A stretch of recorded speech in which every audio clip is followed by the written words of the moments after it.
ابو سعید خدری رضی اللہ تعالی عنہ فرماتے ہیں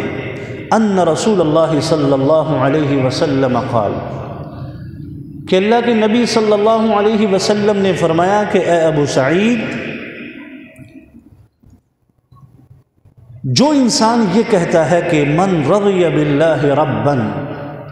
اپنے پروردگار کو دل سے رب ماننے پر جو راضی ہے،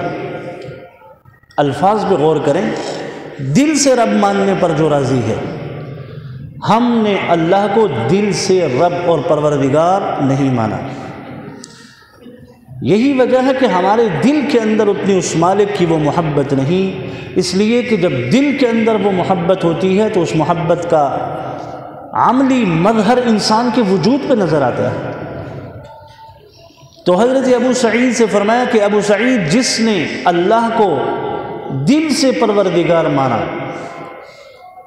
اور دل سے اپنے مالک کو پروردگار مان کر اس کے احکام پر چل رہا ہے،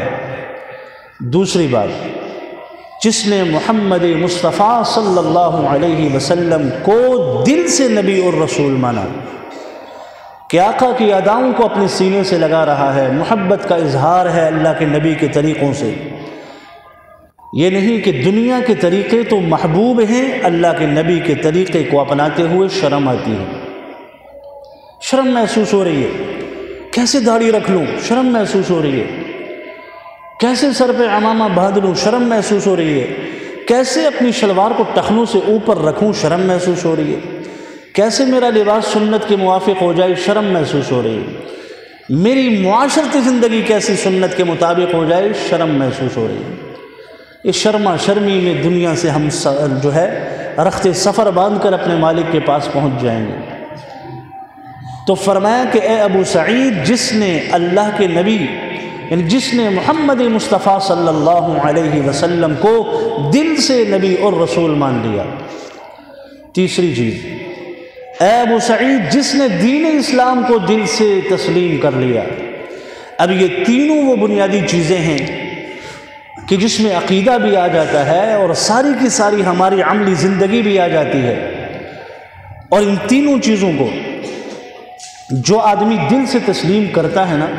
اللہ کے نبی صلی اللہ علیہ وسلم نے حضرت ابو سعید خدری رضی اللہ تعالی عنہ کو ایک سرپرائز دیا۔ لوگ کہتے ہیں نا، دنیا میں بڑی ایک عجیب سی ایک سرپرائز مل گیا مجھے، اچانک ایک ایسی خوشی مل گئی۔ تو وہ کیا تھا؟ وہ دنیا کی طرح کا نہیں تھا جو ہمارے ہاں ہوتے رہتے ہیں، چند وقت اور وقتی یوں سمجھ لیجئے خوشی کی طرح کہ ایسا سرپرائز نہیں دیا اللہ کے نبی نے۔ فرمایا کہ اے ابو سعید، جس نے یہ تین کام دل سے کر لیے، اللہ نے اس کے لیے جنت کو واجب کر دیا، وجبت لہ الجنہ۔ حضرت ابو سعید خوش ہو گئے، اتنے خوش ہوئے کہ اللہ کے نبی صلی اللہ علیہ وسلم سے فرمانے لگے، اعدھا علی یا رسول اللہ، اے اللہ کے نبی، ان کلمات کو واپس مجھ پر لوٹائیے اور پکاریے۔ آپ نے کیا کہا؟ یہ بات حضرت ابو سعید نے کیوں کہی؟ خوشی میں کہی۔ محدثین نے لکھا ہے کہ حضرت ابو سعید کی زندگی ان تینوں کے مطابق تھی۔ ان کے دل کے اندر اللہ کی ربوبیت کا اقرار بھی تھا، وہ دل سے تھا۔ اللہ کے نبی کی سنتیں ادائیں ان کو محبوب تھیں، دل سے تھیں، اور دین اسلام کو وہ کامل، اکمل، مکمل دین سمجھتے تھے اور دل سے سمجھتے تھے۔ تو جب حضرت ابو سعید نے دیکھا کہ یہ تو ساری چیزیں مجھ میں پائی جا رہی ہیں، تو انہوں نے تصدیق کے طور پر اللہ کے نبی سے پھر فرمایا کہ یا رسول اللہ، ان الفاظ کو لوٹا کر بتا دیجئے۔ اللہ کے نبی نے پھر لوٹا کر بتایا، اے ابو سعید، اس شخص کے لیے اللہ نے جنت کو واجب کر دیا۔ ایک اور چیز اللہ کے نبی نے بتا دی آخر میں، فرمایا کہ ابو سعید، ایک اور چیز بھی ہے، وہ چیز یہ ہے کہ جو آدمی اس پر عمل کرتا ہے نا، اللہ تعالیٰ اس کو جنت میں 100 درجات جو ہے وہ عطا فرماتے ہیں،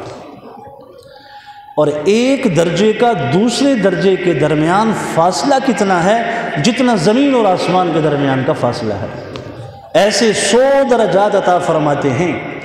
حضرت ابو سعید خدری کہنے لگے یا رسول اللہ وہ کیا ہے؟ فرمایا وہ اللہ کے راستے میں جہاد کرنا ہے، اعلاء کلمت اللہ کے لیے، اللہ کے دین کو بلند کرنے کے لیے، رسالت مآب صلی اللہ علیہ وسلم کے طریقوں اور طور طریقوں کو، سنتوں کو عام کرنے کے لیے، اسلام کے غلبے کے لیے جو آدمی دل سے جہاد کرتا ہے، اللہ نے اس کے لیے جنت میں 100 درجے رکھے ہیں، 1 2 3، اور ان 2 درجوں کے درمیان کا فاصلہ اللہ نے اتنا رکھا ہے جتنا آسمان اور زمین کی وسعت اور یہ خلا ہے۔ دنیا میں دین پر چلنا بظاہر تو مشکل لگ رہا ہے، اللہ تعالیٰ نے دنیا میں جنت کو کوڑیوں کی عوض ہمیں دے دی ہے، یہ چھوٹا سا کام کرو جنت، یہ کام کر لو جنت۔ انسان کی زندگی ہے کتنی؟ مختصر سی زندگی ہے نا، بھلے سے 100 سال کیوں نہ ہو گئے، قیامت کا ایک دن 1000 سال کے برابر، اور ہم 100 سالہ زندگی کو سوچ کر پریشان ہو جاتے ہیں، یار اتنی بڑی زندگی ہے اور اس میں کیسے اتنے کام کریں۔ اللہ نے انسان کو دنیا کے اندر اتنی عظیم الشان جنتیں چھوٹے چھوٹے اعمال کے بدلے میں الاٹ کر دی ہیں، یہ کرو گے جنت، یہ کرو گے جنت، یہ کرو گے جنت، اور جنت اس کو ملتی ہے جس سے اللہ راضی ہوتا ہے۔ گویا اللہ کی رضا بھی ملے گی، جنت بھی ملے گی، نعمتیں ہی نعمتیں ہیں۔ جنت اللہ کی رضامندی کا ایک گھر ہے جس کے اندر ایک مومن نے رہنا ہے، اور یہ بہت ہی چھوٹے چھوٹے اعمال کے بدلے اللہ نے دنیا کے اندر اعلان کر دیا، اور قرآن کہتا ہے کہ جب انسان آخرت میں چلا جائے گا، اس عالم دنیا سے آنکھیں بند ہوں گی، عالم برزخ کی منزل سے سفر طے کر کے اللہ کی بارگاہ میں جب عالم آخرت میں پہنچے گا، اس وقت انسان کہے گا کہ اے مالک، یہ ساری کی ساری کائنات بھر کے سونا آپ کو دیتا ہوں، آپ مجھے جنت کے کسی ایک کونے میں جگہ عطا فرمائیں گے۔ اللہ فرمائیں گے یہ سودا دنیا میں تو ہو سکتا تھا، اب نہیں ہو سکے گا۔ جو چیز دنیا میں کوڑیوں کی مل رہی ہے وہ وہاں کروڑوں کی نہیں ملے گی۔ اس لیے اللہ کے نبی صلی اللہ علیہ وسلم نے یہ ترغیبی کلمات ارشاد فرمائی، دل سے اللہ کو رب ماننا، دل سے آقا علیہ الصلوۃ والسلام کی اداؤں کو اپنے سینے سے لگانا، دل سے دین اسلام کو دین سمجھنا، تب جا کر اللہ جل جلالہ اپنی رضامندی بھی اور اس رضامندی کا نتیجہ جنت کی شکل میں اپنے اس مومن بندے کو اللہ تعالیٰ ارشاد فرمائیں گے۔ امام مسلم رحمۃ اللہ علیہ نے اس حدیث کو مسلم شریف میں نقل کیا ہے، صحیح حدیث ہے۔ تو انسان کی ایک تو انفرادی زندگی کو سنوارنا ہے، ایک اجتماعی زندگی کو سنوارنا ہے، دوسروں کی فکر۔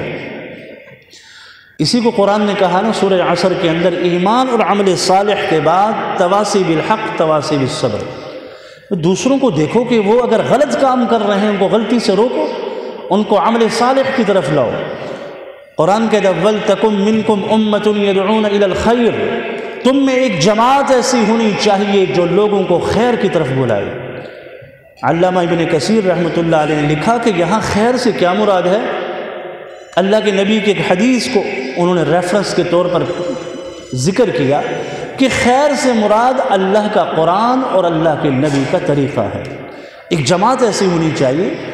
جو لوگوں کو خیر کی طرف بلائے۔ یہ کون سی جماعت تھی؟ اہل علم نے لکھا کہ یہ جماعت صحابہ کرام کا اول گروہ، اول جماعت صحابہ کی تھی، کہ صحابہ میں ایسے لوگ ہوتے تھے جو ہمیشہ خیر کی طرف بلانے والے۔ ہمارے سامنے اگر کوئی شرابی شراب پی رہا ہے تو اللہ کے نبی کا یہ فرمان ہماری طرف متوجہ ہوتا ہے، من رآ منکم منکرا فلیغیرہ بیدہ، ہاتھ سے روکو، نہیں روک سکتے زبان سے روک دو،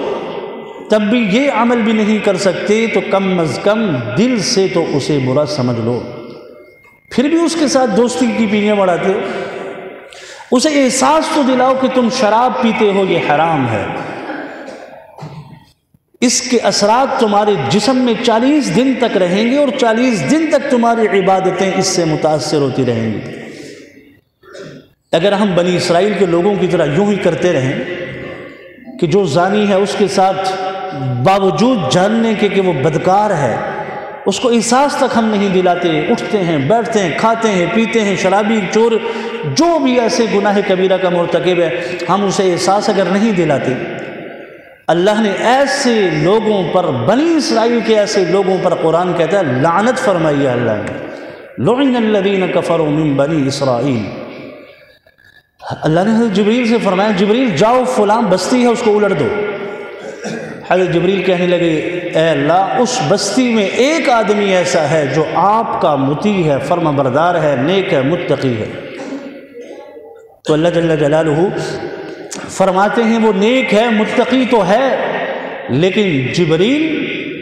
میری بغاوت کو دیکھ کر اس کے چہرے پر بل تک نہیں پڑتے،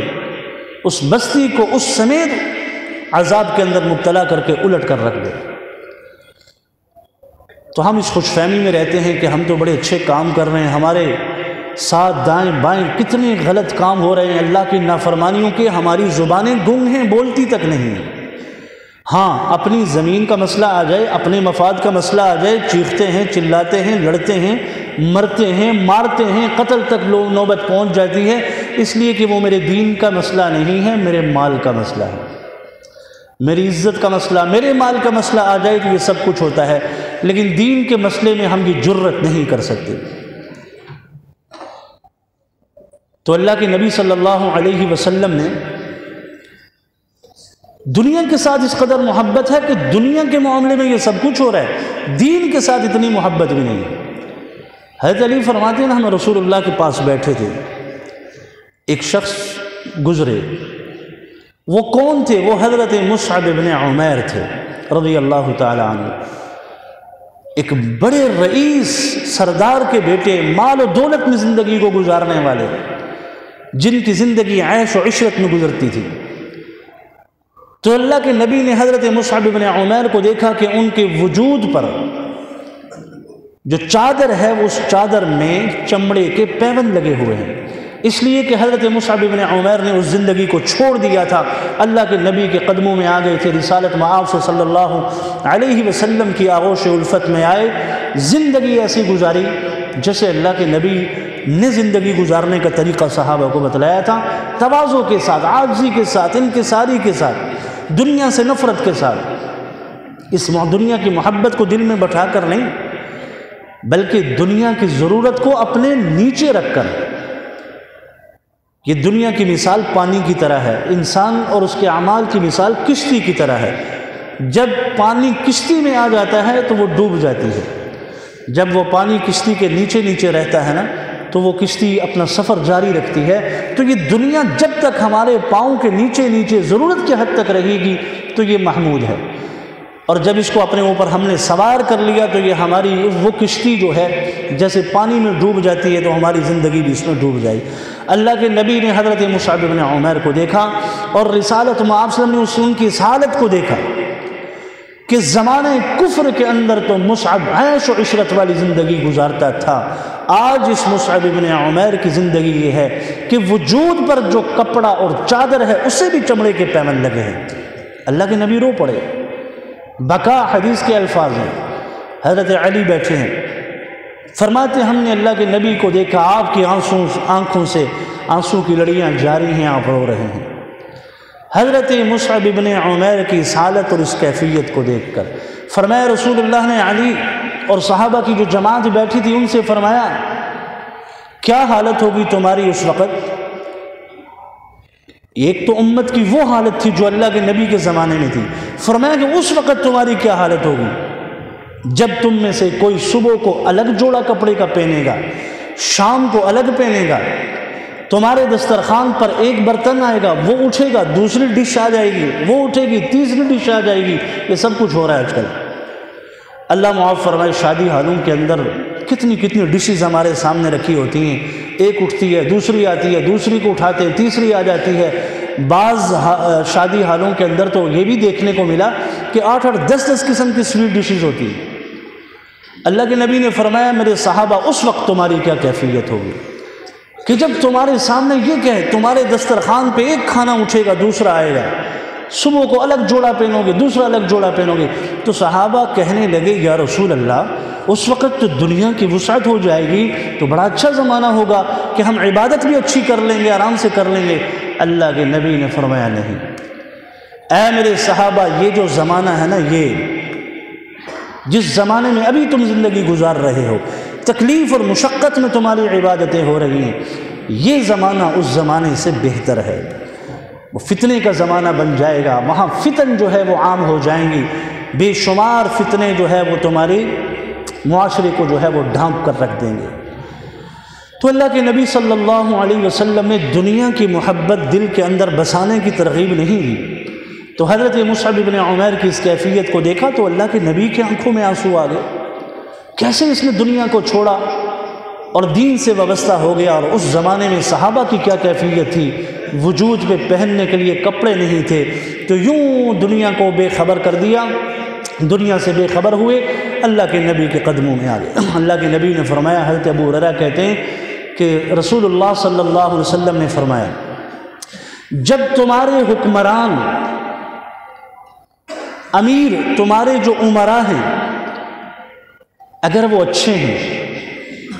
اچھائی کا مطلب دین کے اعتبار سے اچھے ہیں، دوسری بات یہ ہے کہ اگر تمہارے مالدار لوگ سخی ہیں، تیسری بات یہ ہے اگر تمہارے آپس کے معاملات مشورے سے طے ہو رہے ہیں، تو اے میرے صحابہ، یہ زندگی، یہ زمین کا جو ظاہر ہے، یہ زمین کے اندر سے تمہارے لیے ظاہر اس وقت بہتر ہوگا۔ کیا مطلب؟ پھر تو تمہارا زندہ رہنا بہتر ہے کہ تمہیں اللہ نے حکمران بھی ایسا دے دیا کہ جو دین کے اعتبار سے بہتر، تمہارے مالدار سخی، لیکن اے میرے صحابہ، اگر تمہارا حکمران تمہارے ایسے نہ ہوئے اور تمہارے مالدار بخیل ہو گئے اور تمہارے آپس کے معاملات اہل رائے کے بغیر عورتوں میں طے ہونے لگے، تو پھر زمین پر رہنے سے زیادہ بہتر ہے کہ اس وقت تم زمین کے پیٹ میں چلے جاؤ۔ پھر زمین پر رہنا تمہارے لیے بہتر نہیں ہوگا۔ ہمارے حالات ایسے ہی حالات ہیں۔ یہ وہ وقت ہے کہ اس وقت میں اعتصموا بحبل اللہ، اللہ کی رسی کو مضبوطی سے پکڑنا ہے۔ اللہ کی رسی ٹوٹتی نہیں ہے، چھوٹ جاتی ہے۔ حضرت مولانا شبیر احمد عثمانی رحمۃ اللہ علیہ فرمایا کرتے تھے، اللہ کی رسی ٹوٹتی نہیں ہے، یہ چھوٹ جاتی ہے۔ اس لیے اگر چھوٹے گا تو وہ ہماری اپنی غلطی ہوگی، ہم مضبوطی سے پکڑیں گے، ٹوٹے گی نہیں، چونکہ وہ اللہ کی رسی ہے۔ چھوٹ سکتی ہے، وہ ہماری اپنی کمزوری سے چھوٹ سکتی ہے۔ اس لیے ہمیں چاہیے کہ ہم دین اسلام سے وابستہ ہوں۔ فتنوں کا زمانہ ہے، فتنوں سے مراد وہ نشانیاں، وہ علامات جو اللہ کے نبی نے قرب قیامت کی بتائی ہیں، وہ ساری کی ساری ہمیں وہ صغرا علامات صغرا اپنی آنکھوں سے نظر آ رہی ہیں۔ ہم زمانے قیامت کے انتہائی قریب بیٹھے ہوئے ہیں، اس لیے ہمیں چاہیے کہ ہم اپنی زندگی کے رخ کو سیدھا کریں، اپنی زندگی کو بھی سنواریں اور اپنے معاشرے کی زندگی کو بھی سنواریں۔ اللہ